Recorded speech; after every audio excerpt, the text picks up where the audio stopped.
morning. Thanks for tuning in to my channel of nonstop aha moments.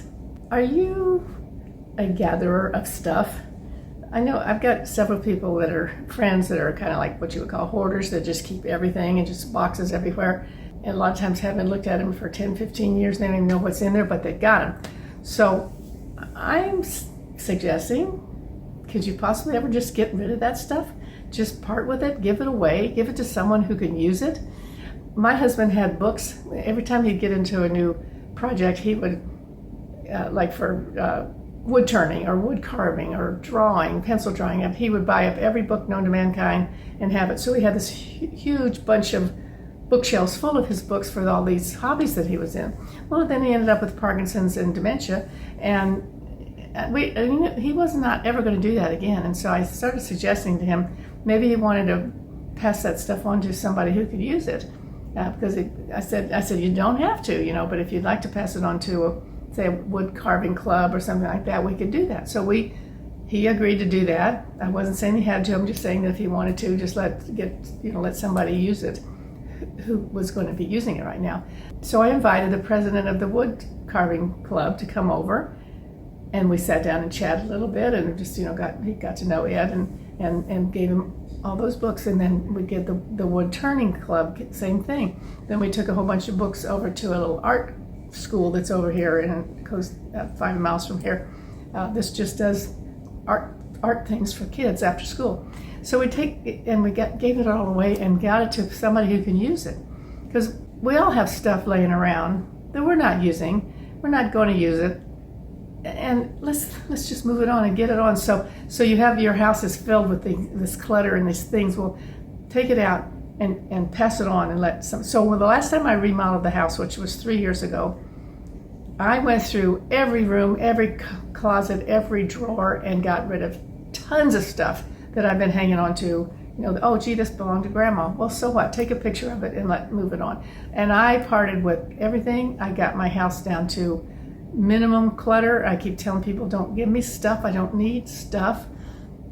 Just spend some time with me. That's good. Or send me a card or something, but I don't need you to give me some stuff. Yeah, so I've really cleared out a whole bunch of things. I remember one time we had, the first microwave we had was a Litton microwave. And it was, about this big, and it's sitting on the counter. Huge, taking up the entire one section of our kitchen. And we thought, well, we'll get one that goes under the stove after this one dies. And we're just going along. And this one's just, it was a very well-made microwave. It's not going to die.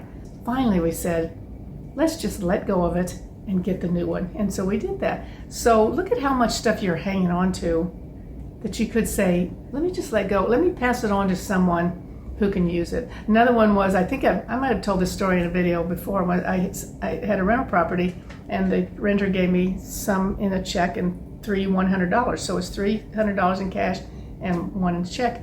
And so I went over to our office. I was in real estate then, and I went over to the office, and it was a really windy day, and I opened the door and went out and went in the office and came back out. I never saw those $100 bills again, and I thought, oh, it blew out when I got out of the car, and it's rolling down the street. And I could have gotten all upset about, oh, I've lost this $300. But instead I thought, I just made somebody's day. Somebody who really, really needs money is going to walk by and go, oh my gosh, here's $300 just laying here. So I can just let go of the need to hang on to that cash and let it go on to somebody who really needs it. I mean, I could have used it, but I'm happy to let somebody, especially in that neighborhood, there were a lot of people who could really use $300 just blowing by. They'll think, oh my gosh, they just had this miracle that just happened. Yeah, and so I have parted with so much stuff. And when I was getting rid of things in this house, if you walked in and said you'd like this piece of furniture that I was getting rid of, I would just give it to you. I wanted it to go to someone who would love it, and I didn't want to necessarily just hop it off to Goodwill or Salvation Army or something like that. But if it's any friend of mine that, if you wanted it, I would just say, please take it. And I had a beautiful TV console that was a piece of furniture. It was really pretty, but outdated and didn't need it anymore. So I set it out front. I put it onto eBay or Craigslist, and I said free. And I put it out on the driveway out here and just said free on it. And this woman called, and she lived 3 miles away, and she came over and she said, oh, my mother, I'm going to give it to my mother for her birthday, and she's going to just love it. Well, that's what I wanted. I just want my stuff to go to somebody else who's going to love it. I loved it for a long time, and then I can pass it on and let somebody else love it. So look around your house and check out what is it that you could pass on and let somebody else use it if you've been just holding on to it. I remember we had a rifle it was a gun cleaning kit in our closet, right on the top layer where our shoes are and everything, and we didn't even have a gun. So that one could go somewhere. Anyway, so just look at what you can pass on. It also really helps your house to shift the frequency of the energy of your house if you move all that stuff out, and then maybe make room for something new to come in. So that's another good thought about that, is you're getting rid of the old stuff so that you would have room for the new to come in. Anyway, so I hope you're having a great week, and I will see you next week. And thank you so much for tuning in to Nonstop Aha Moments with Heather Clark. Bye.